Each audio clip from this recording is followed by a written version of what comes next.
चलो बच्चों, तो आज हम लोग एसएस में चैप्टर नंबर 18 कंटिन्यू करते हैं, जिसका नाम है price rise and consumer awareness. देखो, इस चैप्टर में हम लोगों ने स्टार्टिंग में प्राइस राइज के बारे में समझा था और उसके बाद सेकंड पार्ट हमारा चल रहा था कंज्यूमर अवेयरनेस के बारे में, जिसमें ऑलमोस्ट सभी चीज़ें तो हमने देख ली थी कि भाई किस तरह से जो सेलर होते हैं वो कंज्यूमर को कैसे एक्सप्लॉइट करते हैं, कंज्यूमर के लिए गवर्नमेंट ने कौन कौन से राइट्स बनाए हैं और साथ में हमारी कौन कौन सी ड्यूटीज़ है, ये भी हमने देखा था ना, बराबर ना। और आज हमें चैप्टर का आखिरी पॉइंट देखना है, जो है measures of consumer protection. Measures of consumer protection, consumer के प्रोटेक्शन के लिए कि कंज्यूमर को कभी कोई तरह का एक्सप्लॉयटेशन ना हो, इसके लिए कौन कौन से मेजर्स किए जाते हैं हमारी कंट्री में इंडिया में, कि जिसमें गवर्नमेंट क्या करती है, दूसरी संस्थाएं क्या करती हैं, उन सब के बारे में समझें। कि अगर एज ए कंज्यूमर सपोज मुझे अगर कोई तरह की प्रॉब्लम हो रही है, कोई मेरे साथ एक्सप्लॉयटेशन कर रहा है, कोई मुझे धोखा दे रहा है, झूठ बोल रहा है, तो उसके खिलाफ गवर्नमेंट के कौन कौन से रूल्स बने हुए हैं, हमें क्या क्या चेक करना चाहिए, कहाँ जाके कंप्लेंट करनी चाहिए, वो अब मेजर्स चेक करें। कि जिनमें सबसे पहला आता है ट्रिब्यूनल कोर्ट्स। गवर्नमेंट ने कंज्यूमर प्रोटेक्शन के लिए हर जगह पर ट्रिब्यूनल कोर्ट्स बनाई हुई है, बराबर। ट्रिब्यूनल कोर्ट्स मतलब समझो कि भाई छोटी छोटी कोर्ट्स बनाई हुई है, वो भी 3 टायर में, 3 स्टेप्स में। कि जैसे जनरल कोर्ट आती है ना, कि हर सिटी में हो उसे डिस्ट्रिक्ट कोर्ट कहते हैं, स्टेट में हो वो स्टेट कोर्ट, और पूरी कंट्री के लिए सुप्रीम कोर्ट। तो वैसे ही कंज्यूमर के लिए भी स्पेशल 3 टायर कोर्ट्स बनी हुई है, जो ये ट्रिब्यूनल कोर्ट्स हैं।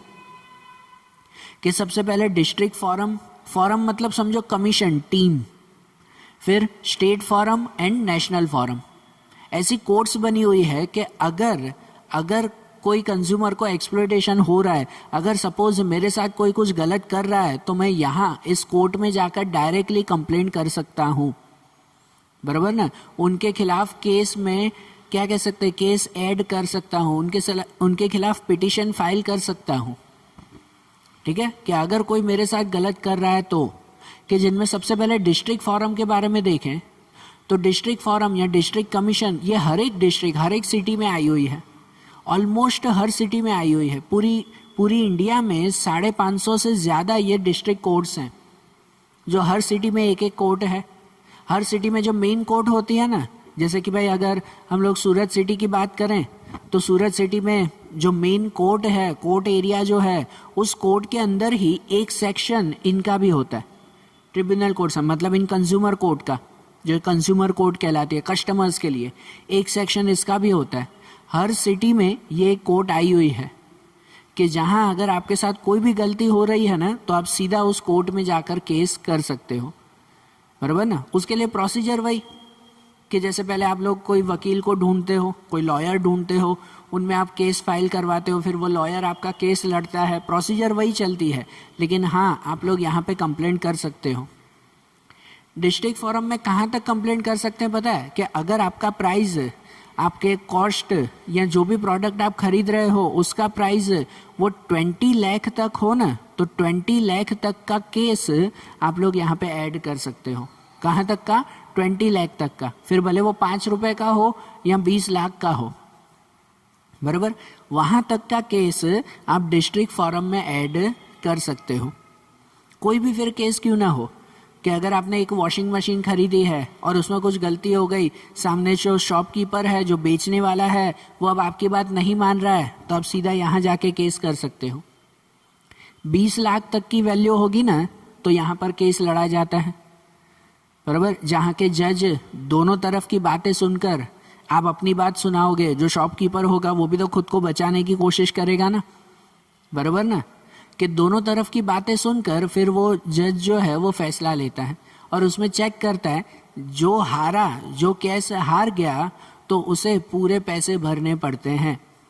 कि सपोज मैंने वॉशिंग मशीन ली है एक शॉपकीपर से, फिर उसमें कुछ मिस्टेक हो गई और शॉपकीपर अब धोखा दे रहा है, वो कुछ बात मान नहीं रहा है, तो भले वॉशिंग मशीन जो है वो 10,000 की है, मैं उसके ऊपर 10 लाख का केस भी कर सकता हूँ, ठीक है। लेकिन वो वैलिड होना चाहिए, कि हाँ भाई उस वॉशिंग मशीन की वजह से मेरे पूरे घर में प्रॉब्लम हो गई, घर जल गया, शॉर्ट सर्किट हो गया, मुझे इतना बड़ा नुकसान हुआ, तो भले 10,000 की वॉशिंग मशीन है, मेरा 10 लाख का नुकसान हुआ है, तो मैं 10 लाख का केस भी उसके ऊपर कर सकता हूँ। और अगर केस हार गए ना, केस हार गया, सामने वाला अगर केस हार गया तो वो 10 लाख भी पूरे देगा, और जो कोर्ट की फीस वगैरह होती है ना, वकील की फीस वगैरह होती है, वो भी वही पे करेगा जो हारेगा। और अगर बाय चांस मैंने झूठा केस डाला है कि भाई सपोज, हाँ कोई कोई अगर आपके माइंड में ऐसे अगर सोच आती हो तो ध्यान रखना कि भाई मैंने वॉशिंग मशीन तो 10,000 की ली है, ख़राब हो गई, अब उसमें नुकसान चलो इतना ज़्यादा नहीं है, 10,000 का ही नुकसान है, मुझे नई वॉशिंग मशीन मिल जानी चाहिए, और मैं केस कर दूं उसके ऊपर 5 लाख का। मुझे नुकसान हुआ 10,000 का ही, लेकिन मैं केस कर दूं 5 लाख का, और अगर मैं हार गया ना तो वो 5 लाख मुझे भरने पड़ेंगे कि भाई मैंने झूठा केस क्यों किया था। इसलिए कभी भी ऐसी जगह पर जब केस करो ना तो झूठ बोलकर बिल्कुल भी नहीं। आपका जितना नुकसान हुआ है, अगर आपका 5,000 का नुकसान हुआ है तो उन सबूत के साथ सिर्फ वो बताओ कि मेरे 5,000 का नुकसान हुआ है, मुझे 5,000 वापस दे दो, बराबर। तो ऐसे केसेस यहाँ पर आते हैं। तो डिस्ट्रिक्ट कोर्ट में कहाँ तक 20 लाख तक का केसेस उसमें जो है वो फाइल होता है। अब बाय चांस डिस्ट्रिक्ट कोर्ट में जो फैसला सुनाया गया वो 2 पार्टीज में से एक पार्टी को पसंद नहीं आया कि नहीं भाई ये फैसला गलत है, कि भाई ऐसा जो है वो केस नहीं होना चाहिए। तो जैसे जनरल कोर्ट में होता है कि अगर डिस्ट्रिक्ट कोर्ट का फैसला पसंद नहीं आया तो फिर एक स्टेप आगे जाओ, स्टेट कोर्ट में जाओ।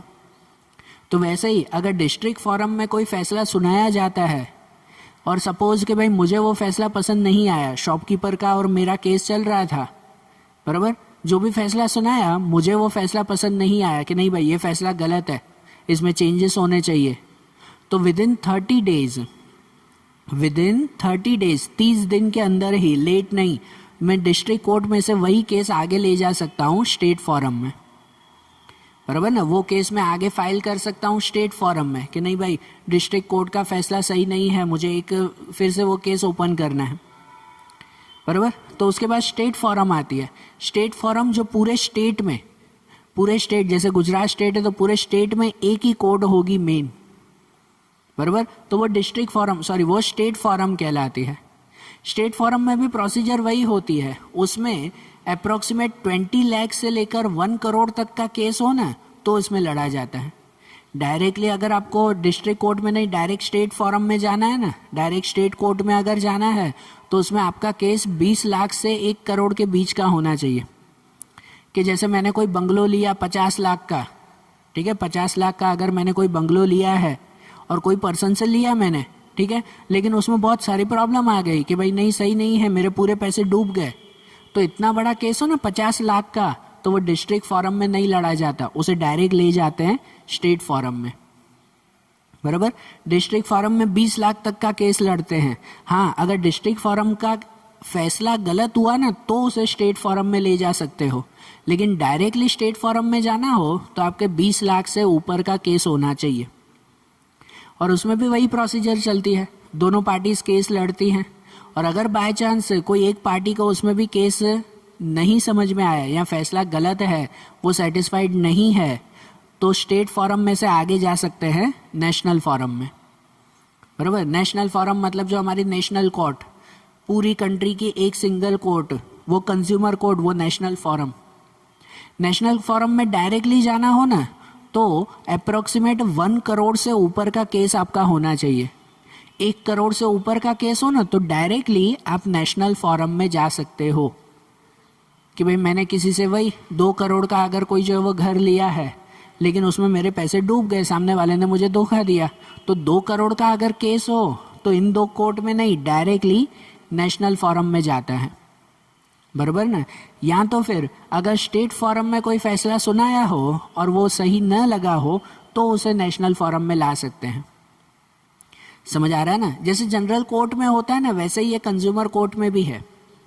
और अगर नेशनल फोरम वाले ने कोई फैसला सुनाया, यहाँ के जज ने अगर कोई फैसला सुनाया और वो अगर जो है वो सही नहीं लगा कि नहीं इसमें भी मिस्टेक है, अब इसको भी और आगे जाना चाहिए, तो नेशनल कोर्ट से आगे, नेशनल फोरम से आगे नहीं है, वो फिर जाता है सीधा जनरल, कहाँ पर, सुप्रीम कोर्ट में।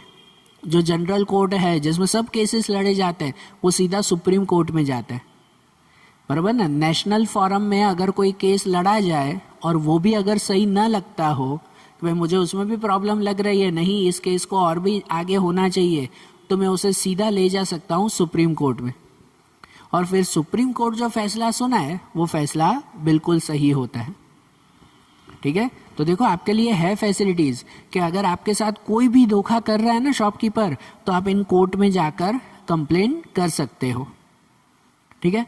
तो गवर्नमेंट ने ऐसे ट्रिब्यूनल कोर्ट्स बनाई है कंज्यूमर प्रोटेक्शन के लिए। यहाँ दूसरा आता है, वो आता है कंज्यूमर सोसाइटी। कंज्यूमर सोसाइटी या कंज्यूमर ऑर्गेनाइजेशंस, इसमें गवर्नमेंट की भी आती है और एनजीओज भी आते हैं। एनजीओज मतलब नॉन गवर्नमेंटल ऑर्गेनाइजेशंस, ठीक है। एनजीओज भी इसमें काम करते हैं। ऐसी छोटी छोटी संस्थाएं जो हर सिटी में होगी, बराबर ना। हमारी सूरत सिटी में भी ऐसी बहुत सारी संस्थाएं हैं जो कंज्यूमर सोसाइटी के नाम से चलती है, कंज्यूमर प्रोटेक्शन के लिए काम करती है। कि अगर आपके साथ कुछ गलत हो रहा है और अगर आपको कोर्ट में जाने का टाइम नहीं है, बराबर ना, अगर आपको कोर्ट में जाने का टाइम नहीं है या कोर्ट की फीस आप लोग नहीं भर सकते, बहुत बड़ी है, तो आप जा सकते हो इसके पास, कंज्यूमर सोसाइटी के पास, ठीक है। ऐसी ऑर्गेनाइजेशन है, गवर्नमेंट की भी है और प्राइवेट ऑर्गेनाइजेशंस भी हैं जो कंज्यूमर प्रोटेक्शन के लिए ही काम करती है।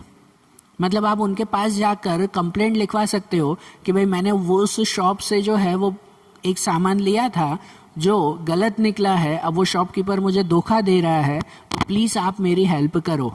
तो ये सोसाइटी, ये संस्थाएं वो आपकी हेल्प करेगी, वो आपके लिए केस लड़ेगी, बराबर। आप कोर्ट में नहीं जा सकते केस लड़ने के लिए, तो ये आपके लिए केस लड़ेगी। अगर आप सही होगे तो, अगर आपने गलती करके और झूठ बोलकर ऐसा केस करवा रहे हो ना, तो गलत है, तो फंसोगे आप ही।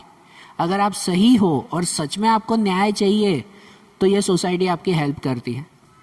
इनके अलावा ये कंज्यूमर सोसाइटी वो लोगों में अवेयरनेस फैलाने का भी काम करती है।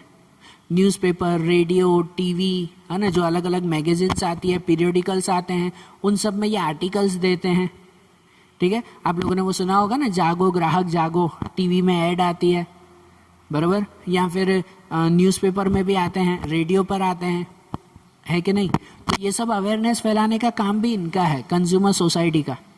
वो लोगों को समझाते हैं कि आप चिंता मत करो, हम आपकी हेल्प के लिए बैठे हैं, बस आप एक स्टेप आगे आओ, बराबर। जो मैं हमेशा से चैप्टर शुरू हुआ तब से बोल रहा हूँ, अगर आपके साथ कुछ गलत हो रहा है तो घर पे चुपचाप मत बैठे रहो कि छोड़ो जाने दो ना यार, देखेंगे अगली बार से, ये गलत है। आप सीधा जाकर कंप्लेंट करो उसकी। अगर कुछ गलत हो रहा है तो ऑन द स्पॉट कंप्लेंट करो, नहीं तो ये सब है आपकी हेल्प के लिए। कहाँ करनी है कंप्लेंट ना पता चले तो ये है ना, कोर्ट में जाके कंप्लेंट करो, ऐसी सोसाइटी में जाके कंप्लेंट करो। इन सब तो ये सब तो अब ऑनलाइन मिल जाते हैं आप लोगों को। ऑनलाइन सिर्फ सर्च करो कंज्यूमर सोसाइटी इन सूरत, कि भाई हमारी सिटी में कहाँ कहाँ पर है कंज्यूमर सोसाइटी, पूरी लिस्ट आ जाएगी, बराबर। वहाँ जाके सीधा फ़ोन करो, कांटेक्ट करो कि भाई मेरे साथ ये गलत हुआ है। बस चुप मत बैठो, अगर कुछ गलत हो रहा है तो ऑन द स्पॉट उसकी कंप्लेंट करो, चुपचाप मत बैठो। ये आपके लिए सब बैठे हैं हेल्प करने के लिए। दूसरा ये आता है कंज्यूमर प्रोटेक्शन के लिए public distribution system, PDS, public distribution system, जो कहलाती है सिंपल लैंग्वेज में उसे कहते हैं राशन की दुकान, बराबर ना। राशन की शॉप हर एरिया में होगी ना, बराबर ना। ये क्या काम करते हैं, तो ये पुअर पीपल को उनकी ज़रूरी चीज़ें एकदम लो प्राइस में देते हैं, कि जिससे कोई प्राइवेट शॉप में जाकर हैवी प्राइस में वो लोग न खरीदें। कि जैसे इसके बारे में पहले भी बहुत बार हमने बताया है कि अगर आप अनाज भी खरीदने जा रहे हो ना, गेहूं भी अगर खरीदते हो, वीट खरीदते हो, तो वो वीट भी बाहर अगर आप खरीदो 30 रुपये, 40 रुपये, 50 रुपये, 100 रुपये किलो भी मिलते हैं अलग अलग क्वालिटी के। लेकिन वही वीट अगर आप पीडीएस के थ्रू खरीदोगे, मतलब राशन की दुकान से खरीदोगे, तो वही आपको 5 रुपये, 10 रुपये किलो में भी मिलेंगे, बराबर। तो जो पुअर पीपल है तो उन्हें हैवी प्राइस में खरीदने की ज़रूरत नहीं है ना, वो लोग यहाँ से खरीद सकते हैं ना। और पुअर पीपल क्या, कोई भी खरीद सकता है। अगर आपके घर में आपके नाम का राशन कार्ड बना हुआ है, घर वालों से पूछना आज कि क्या हमारे घर पे राशन कार्ड बना हुआ है। अगर आपके घर पे राशन कार्ड बना हुआ है तो आप भी राशन की शॉप से जाकर अपने घर की ज़रूरी चीज़ें खरीद सकते हो। सिर्फ अनाज ही नहीं, हर एक चीज़, जो भी आपको चाहिए, तेल चाहिए होता है, साबुन चाहिए होता है, ब्रश चाहिए होता है, टूथपेस्ट चाहिए होती है, जो भी घर में रेगुलर की जो भी चीज़ें हो, वो सभी चीज़ें आप यहाँ से खरीद सकते हो एकदम लो प्राइस में। बाहर 50 रुपये मिलेगी तो यहाँ 5 से 10 रुपये मिलेगी, कितना बड़ा फ़र्क है, बराबर। तो ये भी हेल्प करता है ना। और ये गवर्नमेंट के थ्रू है कि जहाँ पर ऑलरेडी कंज्यूमर प्रोटेक्शन आपके लिए है, यहाँ कोई भी आपको धोखा नहीं देता, यहाँ कोई भी आपके साथ एक्सप्लॉइटेशन नहीं करता है, ठीक है। तो ये भी हेल्प करते हैं। और दूसरा हेल्प के लिए आता है, वो आता है ये system certifying weight, measures and purity. कोई भी प्रोडक्ट जब पैकेज्ड प्रोडक्ट आता है, पैक किया हुआ, तो सबसे पहले वो गवर्नमेंट सर्टिफाइड होना चाहिए। कल भी मैंने बात की थी, कल हमने जो कंज्यूमर की ड्यूटीज समझी थी, उसमें मैंने बताया था आपको कि आप कोई भी प्रोडक्ट खरीदो ना, तो उस प्रोडक्ट के ऊपर गवर्नमेंट का क्या कह सकते हैं, सर्टिफाइड सिक्का है या नहीं, वो पहले चेक किया करो। अगर गवर्नमेंट सर्टिफाइड प्रोडक्ट है तो ही वो प्रोडक्ट खरीदो, वरना मत खरीदो, क्योंकि बाकी की चीज़ों में मिलावट हो सकती है, डुप्लीकेट हो सकता है, बराबर। अगर गवर्नमेंट सर्टिफाइड होगा मतलब हाँ वो फिक्स है, बराबर ना, कि हाँ वो फिक्स है, मतलब उसमें कोई भी तरह की मिलावट नहीं है, वो ओरिजिनल प्रोडक्ट है। और गवर्नमेंट की कौन सी संस्था ये सब काम करती है, जो सर्टिफाइड करती है वेट बरोबर है या नहीं, मेजर्स प्योरिटी बरोबर है या नहीं, तो वो संस्था है BIS, बरोबर। BIS, bureau of Indian standard. पहले ISI था, पहले ISI था, बरोबर, कि इंडियन स्टैंडर्ड इंस्टीट्यूट, वो अब उसका नाम बदल के 1986 के बाद BIS किया गया, ब्यूरो ऑफ इंडियन स्टैंडर्ड। ये कंपनी या ये संस्था, BIS संस्था, वो क्या काम करती है, तो इसका काम है कि इंडिया में जितने भी प्रोडक्ट तैयार होते हैं ना, पैकेट वाले, जितने भी पैक किए हुए प्रोडक्ट तैयार होते हैं, उन सब की प्योरिटी पहले ये चेक करते हैं कि हाँ वो प्रोडक्ट लीगल है या नहीं, वो सही है या नहीं, उसमें कोई मिलावट तो नहीं है, वो ये चेक करते हैं और उसके ऊपर अपना एक बैच लगाते हैं। अगर वो बैच हो ना प्रोडक्ट के ऊपर, तो मानो क्या भाई गवर्नमेंट ने उसे चेक करके दिया है, तो वो प्रोडक्ट खरीदने लायक होता है। और हर एक प्रोडक्ट के ऊपर अलग अलग क्या कह सकते हैं सिंबल होते हैं। जैसे एग्रीकल्चर का कोई भी प्रोडक्ट खरीदो ना, तो उसके ऊपर सिंबल होता है एग मार्क। कौन सा? Egg mark. एग्रीकल्चर रिलेटेड कोई भी प्रोडक्ट अगर आप खरीद रहे हो तो उसके ऊपर एग मार्क का बैच होना चाहिए, एग मार्क लिखा हुआ होना चाहिए उसके ऊपर। तो मतलब समझो कि वो गवर्नमेंट का सर्टिफाइड है, गवर्नमेंट ने उसे चेक किया है कि उसमें कोई भी मिलावट नहीं है, तो वो प्रोडक्ट खरीद सकते हो। एग्रीकल्चर रिलेटेड कोई भी चीज़, अगर आप वीट खरीदते हो ना, अनाज भी अगर आप खरीद रहे हो, ध्यान से सुनना, राशन की दुकान से आप लोग खरीदते हो, बराबर, तो आपको वो पैकेट देते हैं ना, पूरी एक बोरी देते हैं भाई, 5 किलो की या 10 किलो की बोरी आती है पैकेट, ऊपर कंपनी का नाम लिखा हुआ होता है। चावल खरीदते हो तो ये कोहिनूर चावल हैं, ये शालीमार गेहूँ है, कुछ भी कोई भी कंपनी का नाम होता है ना, तो वो पैकेट होता है कि नहीं। तो उस पैकेट के नीचे चेक किया करो कि क्या एग मार्क का बैच उसके ऊपर है, अगर है तो समझो वो सही है, नहीं तो उसमें काफ़ी हद तक मिलावट होगी, बराबर ना। ऐसा कोई भी प्रोडक्ट खरीदो ना, ये चेक किया करो। एग्रीकल्चर रिलेटेड कोई भी प्रोडक्ट हो, जैसे तेल का डब्बा भी खरीदते हो तो उसके ऊपर भी चेक करो एग मार्क की निशानी है या नहीं है, बराबर। समझ आ रही है बात? ये कोई भी आज के बाद कभी कोई भी प्रोडक्ट खरीदो तो उनके ऊपर ये सिंबल्स देखना। दूसरा गोल्ड या सिल्वर की आप कोई भी ज्वेलरी खरीदते हो तो उनके ऊपर ये बैचेस होते हैं। एक BIS मतलब गवर्नमेंट का खुद का एक बैच होता है कि हाँ भाई ये ओरिजिनल प्रोडक्ट है। कोई भी गोल्ड की चीज़ें खरीदो ना, जैसे ये सिल्वर की है, बराबर, ये भी ये सिल्वर का बना हुआ है और इसके ऊपर भी ये बैचेस हैं, ठीक है। अगर पॉसिबल होता तो मैं आपको दिखाता कि इनके ऊपर भी ये बैचेस हैं कि BIS लिखा हुआ है इसके ऊपर कि हाँ BIS मतलब वो गवर्नमेंट सर्टिफाइड है। दूसरा 916 लिखा होता है, इसके ऊपर भी लिखा हुआ है 916 मतलब ये होता है कि भाई वो कितना प्योर है। 916 मतलब कहलाता है 22 कैरेट का है वो, है ना। गोल्ड एक्चुअली 24 कैरेट का होता है, लेकिन साइंटिफिकली हमें पता है कि 24 कैरेट के गोल्ड के है ना ऑर्नामेंट से नहीं बनते, वो टूट जाते हैं, बराबर। तो तो वो 22 कैरेट के ही बनते हैं, 24 कैरेट के नहीं, वो टूट जाते हैं जल्दी से। तो 22 कैरेट उसमें गोल्ड है, वो ये 916 मार्क होना चाहिए। कोई भी ज्वेलरी खरीदो, भले छोटी सी आप क्या कहते हैं वो ये ईयर पिन भी अगर आप खरीदते हो ना, तो उसके ऊपर भी लिखा होता है एकदम छोटी हैंड राइटिंग में कि हाँ वो 916 मतलब ये 22 कैरेट का गोल्ड है।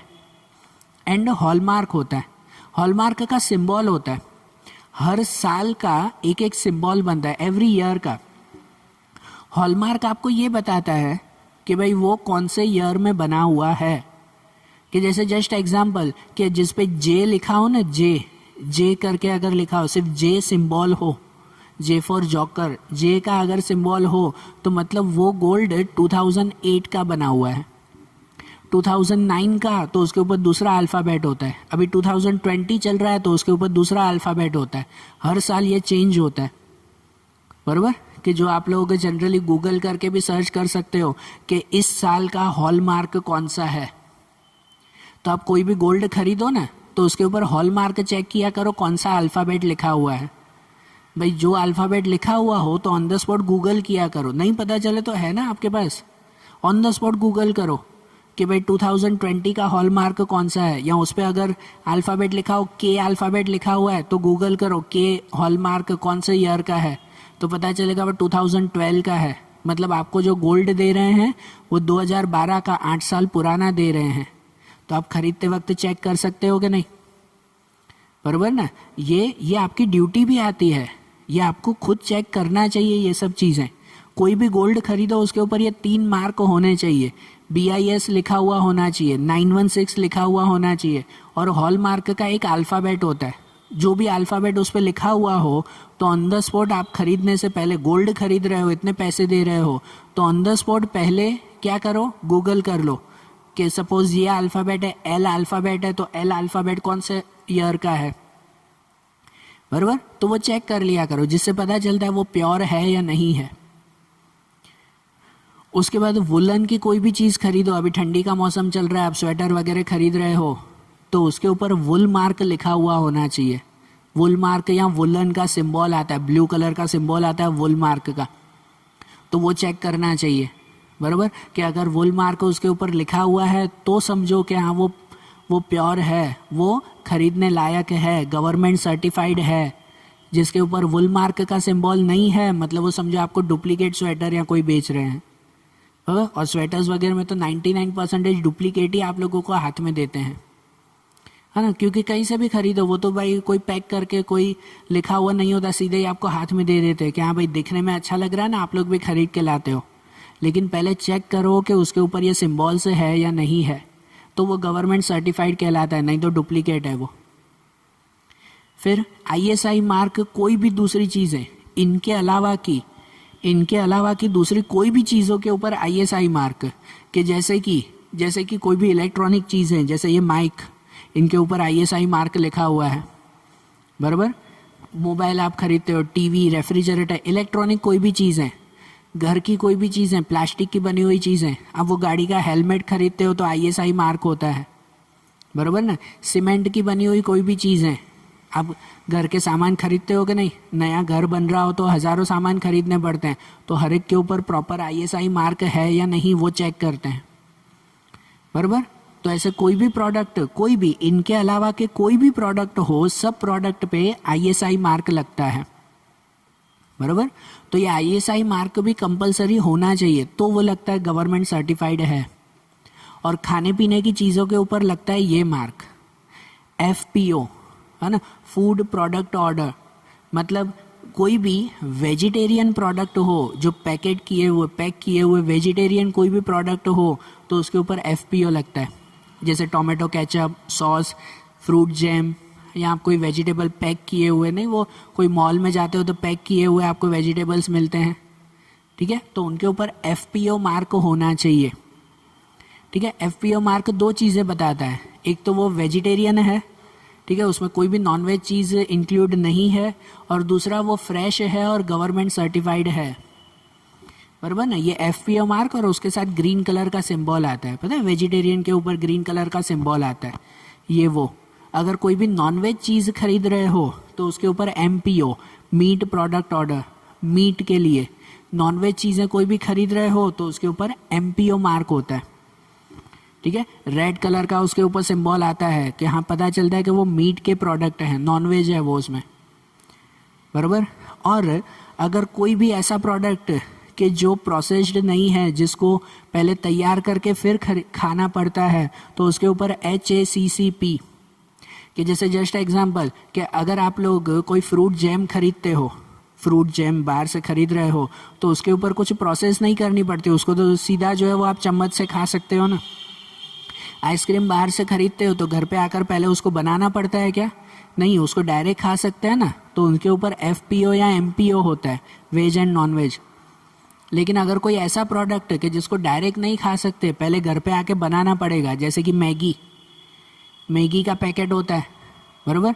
वो पैकेट घर पे आकर सीधा खोल के खाओगे चबा के? नहीं, पहले उसे बनाना पड़ेगा ना। तो ऐसे कोई भी प्रोडक्ट हो ना, उनके ऊपर होता है HACCP, ये मार्क होता है, ये लिखा हुआ होता है, कि जिससे पता चलता है कि वो प्रोसेस्ड फूड है, कि भाई उसके ऊपर पहले आपको क्या कहते हैं, घर पे एक्टिविटी करनी पड़ेगी, बनाना पड़ेगा, फिर आप उसका यूज़ कर सकते हो, डायरेक्टली नहीं, ठीक है। तो ये खाने पीने की चीज़ों के ऊपर भी ये प्रोडक्ट या ये सिंबल्स चेक किया करो कि क्या दिए हुए हैं। समझ में आ रहा है ना? ये सब आपकी ड्यूटी है बेटा। कोई भी प्रोडक्ट खरीदो तो पहले ये सब चीज़ें चेक करो, फिर खरीदो उसके ऊपर। आ रहा है ध्यान? अब उसके बाद आता है वो है इंटरनेशनल ऑर्गेनाइजेशंस।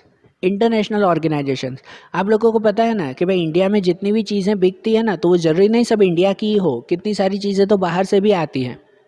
आप अपने मोबाइल का ही एग्जांपल ले लो कि जैसे मोबाइल हैं तो उसमें से ऑलमोस्ट मोबाइल बाहर से आते हैं, बाहर की कंपनी के हैं, बराबर ना। जैसे आप आईफोन, वीवो, ओप्पो, ये सब जो आप खरीदते हो, बराबर, तो ये सब कहाँ से आते हैं? ऑलमोस्ट बाहर से ही आते हैं ना ये। तो बाहर से अगर कोई प्रोडक्ट आ रहे हैं, बाहर से मतलब दूसरे देश से अगर कोई प्रोडक्ट आ रहे हैं, दूसरी कंट्री से, तो क्या वो प्रोडक्ट भी सर्टिफाइड है? क्या वो प्रोडक्ट भी लीगल है? ये कैसे पता चले? तो ये पता चलता है इनके से। इंटरनेशनल ऑर्गेनाइजेशंस काम करती है कि जिनमें 2 ऑर्गेनाइजेशन और 2 सिंबल हैं, ISO एंड CAC। ये दोनों ऑर्गेनाइजेशन का भी नाम है और दोनों सिंबल भी हैं। कोई भी इलेक्ट्रॉनिक चीज़ें, खाने पीने के अलावा की कोई भी चीज़ें हो ना, तो उन सब के ऊपर ISO मार्क लगता है।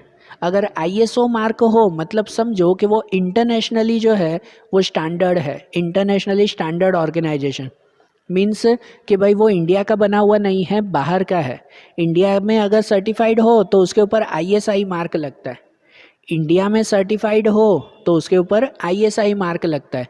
लेकिन बाहर के अगर कंट्री से आ रहा है और वो सर्टिफाइड है तो उसके ऊपर मार्क होता है ISO। यह ISO ऑर्गेनाइजेशन 1947 में बनी थी, जिनका मेन हेड क्वार्टर वो जिनेवा में है। जिनेवा कंट्री में मेन उसका हेड क्वार्टर है, बराबर। और ये खाने पीने की चीज़ों के अलावा कोई भी चीज़ें हो ना, तो उन्हें ये सर्टिफाइड करती है, खासकर इलेक्ट्रॉनिक चीज़ें, क्योंकि वही चीज़ें ऑलमोस्ट बाहर से आती है, टेक्नोलॉजी की चीज़ें। तो उनके ऊपर ISO मार्क होना चाहिए। तो मतलब समझो वो गवर्नमेंट सर्टिफाइड है, इंटरनेशनली सर्टिफाइड है, कि जिसके ऊपर ISO मार्क लगा हुआ हो, मतलब वो पूरे वर्ल्ड में कहीं पर भी बिक सकती है, इतनी लीगल है। और खाने पीने की चीज़ों के बारे में अगर बात करें ना, कितनी बार बाहर से आप लोग जो है वो क्या कह सकते हैं, कुछ फूड भी आते हैं, खाने पीने की चीज़ें। जैसे जस्ट एग्जांपल दूं तो आप लोगों में से शायद कितनी बार ऐसा हुआ होगा कि आप लोगों के कोई रिश्तेदार, बराबर, या तो फिर कोई जो है वो कोई रिलेटिव्स हो, दूर के रिलेटिव, कोई फ्रेंड्स या कोई भी जो दूसरी कंट्री में गए हो, कोई घूमने गए हो, कोई वहाँ रहते हो और वहाँ से आते हो ना, तो कुछ खाने पीने की चीज़ें लेके आते हैं आपके लिए, चॉकलेट्स लेके आते हैं, बिस्किट लेके आते हैं या कुछ भी। तो मतलब बाहर से देश से आपके यहाँ पर भी प्रोडक्ट आते हैं ना, और बिकते भी हैं। आप लोग बड़ी मॉल में जाओ या ऐसी कितनी सारी शॉप हैं कि जहाँ पर इंटरनेशनल फूड बिकता है, ठीक है। इंटरनेशनल फूड मतलब ऐसी चीज़ें जो इंटरनेशनली बिक रही हैं, खाने पीने की चीज़ें, और उनके ऊपर मार्क होता है CAC का मार्क। कि अगर उसके ऊपर CAC का मार्क लगा हुआ है तो मतलब समझो कि वो सर्टिफाइड है, वो खाने लायक है, कि जो इंटरनेशनली बिक सकता है। ये ऑर्गेनाइजेशन शुरू हुई थी 1963 में, कि WHO ने इसे स्टार्ट किया था, और जिसका मेन हेड क्वार्टर रोम सिटी में है। इटाली का कैपिटल रोम, वहाँ पे इसका मेन हेड क्वार्टर है। तो मतलब अगर आप कोई इंटरनेशनल थिंग भी खरीद रहे हो ना, तो उसके ऊपर भी चेक किया करो कि कौन सा मार्क है, ISO या CSE, बराबर। या शॉर्ट और सिंपल कहो, कोई भी प्रोडक्ट खरीदने से पहले ये मार्क चेक करो कि उनके ऊपर गवर्नमेंट के मार्क्स है या नहीं है, कि अगर मार्क्स है तो वो चीज़ खरीदो, वरना खरीदना छोड़ दो उसे। जितना हो सके खरीदना उसे छोड़ दो, क्योंकि बाकी सब वो सर्टिफाइड नहीं कहलाते, बराबर। और ऑलमोस्ट खरीदते हैं, हाँ खरीदते तो हैं, आप भी हम भी खरीदते हैं कभी कभार, बराबर ना। जब अर्जेंट नीड होती है या कभी सस्ते में खरीदना हो तो बिना मार्क वाले भी जो है वो चीज़ें खरीद लेते हैं हम लोग, लेकिन एक तरह से गलत है। उससे हमें भी लॉन्ग टर्म में नुकसान होता है, गवर्नमेंट को भी नुकसान होता है, क्योंकि बिना सर्टिफाइड किए बेचना मतलब वो इलीगल चीज़ें बेच रहे हैं आपको, बराबर। भले कोई भी 5 रुपए की डेयरी मिल्क भी अगर लेते हो ना, तो उसके ऊपर भी ये सिंबल होता है, बराबर ना, उनके ऊपर भी ये सिंबल है। तो इसीलिए कोई भी प्रोडक्ट खरीदो तो चेक कर लो ना। बस धीरे धीरे आदत डालोगे ना कि हाँ भाई इसके ऊपर मार्क नहीं है मतलब ये चीज़ें नहीं खरीदनी है, धीरे धीरे ऐसी आदत डालोगे तो फ्यूचर में आज से कुछ सालों बाद आप फिर कहोगे कि नहीं मेरे पास जो भी प्रोडक्ट हैं वो सब सर्टिफाइड हैं, बराबर ना। तो कंज्यूमर एक्सप्लॉयटेशन की कभी प्रॉब्लम नहीं आएगी आपको, बराबर।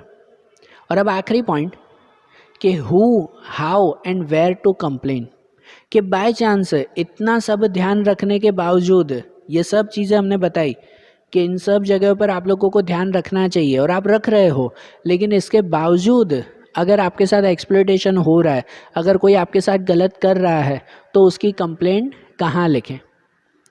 हु कौन लिखेगा, हाउ कैसे लिखेगा, एंड वेयर कहाँ लिखेगा। सबसे पहले अगर वेयर की बात कर दें तो वेयर की बात यहाँ पर है, कहाँ लिख सकते हैं कंप्लेंट, तो ये 4 जगह है आपके पास। या तो डायरेक्ट कोर्ट में जाके कंप्लेंट लिखो, बराबर, डिस्ट्रिक्ट कोर्ट में, स्टेट कोर्ट, नेशनल कोर्ट, या तो फिर कंज्यूमर सोसाइटी में। मैंने बताया ना कि आपके हर एक सिटी में ऐसी कंज्यूमर सोसाइटी होगी, हर सिटी में होगी, और बिल्कुल है, बिल्कुल है। हमारी सूरत सिटी में भी ऐसी बहुत सारी संस्थाएं हैं, आप वहाँ जाके सीधा इनकी कंप्लेंट कर सकते हो। वेयर का आंसर। हु कौन कंप्लेंट कर सकता है, तो जनरली तो ऐसा कि भाई जिसके साथ गलत हुआ हो वही जाके कंप्लेंट कर सकता है, कि मेरे साथ धोखा हुआ है, मुझे किसी ने चीटिंग की है मेरे साथ, तो मैं जाके कंप्लेंट करूँगा। लेकिन बाय चांस अगर मैं नहीं कर पा रहा कोई भी वजह से, शायद मुझे डर लग रहा है कि नहीं भाई मैं कोर्ट में फंस जाऊँ तो, बराबर, या मेरे पास इतने पैसे नहीं हैं, या मेरे पास टाइम नहीं है। जो पुअर पीपल होते हैं, जो रोज़ काम करते हैं और रोज़ कमाते हैं, तो वो लोग अगर अपना काम छोड़कर 2 दिन कोर्ट में जाके धक्का खाएंगे तो 2 दिन उन्हें खाना कौन खिलाएगा, 2 दिन वो कमाएंगे कैसे। तो ऐसे लोग नहीं सोचते कि भाई मैं जाके कंप्लेंट करूं, सही बात है ना। तो जनरली अगर मुझे प्रॉब्लम है तो मुझे ही जाना चाहिए, लेकिन अगर मुझे और कोई प्रॉब्लम हो रही है कि मैं नहीं जा पा रहा हूँ कंप्लेंट करने, तो मेरी जगह पर मैं किसी को भी भेज सकता हूँ। मेरे घर में कोई पर्सन हो तो मैं उसे भेज सकता हूँ, मेरे फादर, मेरे ब्रदर, किसी को भी, बराबर।